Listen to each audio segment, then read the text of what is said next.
സ്കിസോടൈപ്പൽ personality disorder എന്ന് പറയാം. ഒരു വ്യക്തിത്വ വൈകല്യമായിട്ട് കരുതപ്പെടുന്നുണ്ട്.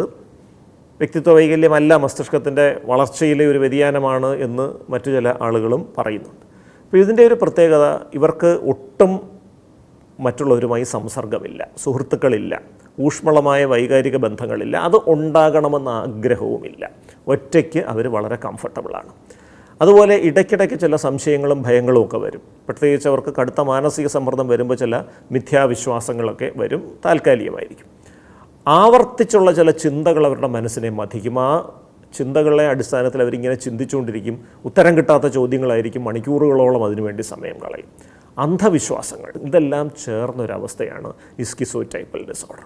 തീർച്ചയായിട്ടും അത് ചെറുപ്പം തൊട്ടേ വരുന്ന ഒരു അവസ്ഥയായതുകൊണ്ട് ദീർഘകാലത്തെ ചികിത്സ വേണ്ടി വരും. ഇപ്പോൾ തലച്ചോറിലെ ഡോപ്പമിൻ്റെ അളവ് ക്രമീകരിക്കുന്ന ചില മരുന്നുകൾ വേണ്ടി വരും ഇവരുടെ ഈ മിഥ്യാവിശ്വാസങ്ങളെ ഒന്ന് മാറ്റിയെടുക്കാൻ.